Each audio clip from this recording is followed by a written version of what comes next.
ही नावं वगळली असतील. समजा एखादा हा फायदा गरीब घटकातील लोकांसाठी आहे.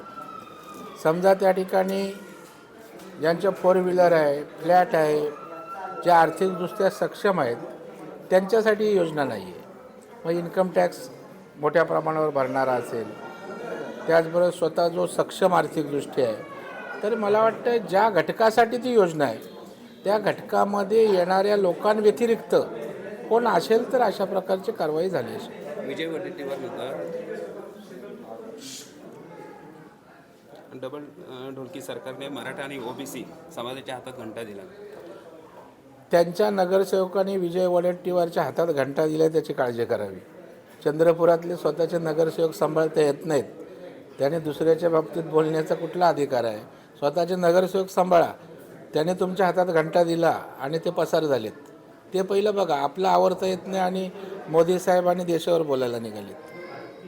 आता महेंद्र दळवींच्या मुलीने वैयक्तिक अर्ज भरलेला आहे. भरत गोगोले बोलतात एकनाथ शिंदेंना विचारतील, ते निर्णय देतील ते. आता हा त्यांचा पक्षांतर्गत विषय आहे. त्यांच्या मुलीने का अर्ज भरला याच्यावर मी काय भाष्य करणार. मी एवढंच म्हणेन की महायुती आमची अभेद्य आहे. 17 जागा महायुती म्हणून एकत्र लढू आणि 17च्या 17 जागा महायुती म्हणून आम्ही जिंकून येऊ. रायगडमध्ये पालकमंत्रीपद भरत गोगोलेंना मिळालं. तो माझ्या हातातला विषय नाही आहे. नाही तर मी लगेच बोललो असतं भरत गोगावलेंना करून टाका म्हणून. आपल्याच महायुतीमधलं महायुतीत आहेत, पण महायुतीचा निर्णय हा तिन्ही पक्षाचे नेते घेत असतात. एकनाथरावजी शिंदे, सुनेत्राताई आणि मुख्यमंत्री हे तिघं बसून अशा प्रकारचा निर्णय वरिष्ठ पातळीवर होत असतो. त्याच्यामुळे तो चुकीच्या ठिकाणी प्रश्न विचारला. सुनील तटकरे पण मुख्यमंत्र्यांना भेटलेले आहेत, त्याचप्रमाणे एकनाथ शिंदेंना देखील भेटलेले आहेत. सुनील तटकरे खासदार आहेत, महायुतीच्या घटक पक्षाचे प्रदेशाध्यक्ष आहेत. त्याच्यामुळे त्यांनी मुख्यमंत्र्यांना भेटणं म्हणजे काही वेगळं आहे असं काय मानायचं कारण नाही. आपल्या मुलाला आमदार उपमुख्यमंत्री तर त्यांचा मुलगा तर आमदार होताच ना आणि इच्छुकही आहे ना, आणि ते जर भेटले असेल त्यात गैर काय. इकडे पण शिवसेनेचा आग्रह आहे की विकास गोगोलेंना 100% ना. प्रत्येक पक्षाला आपला माणूस त्या ठिकाणी आमदार व्हावा, तिकीट मिळावं असं वाटतं.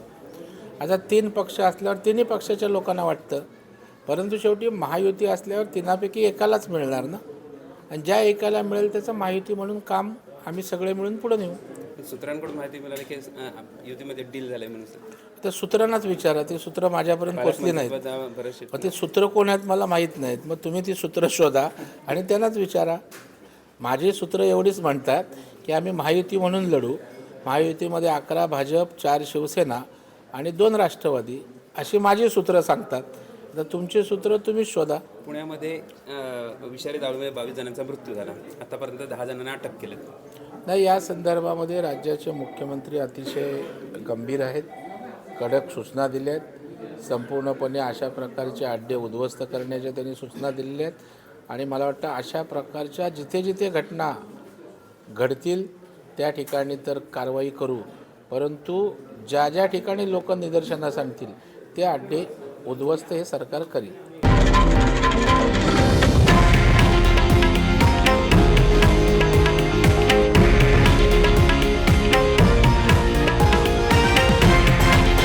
हे आहे देशातील नंबर 1 न्यूज नेटवर्क आणि आपण पाहत आहात TV9 मराठी, एकमेव.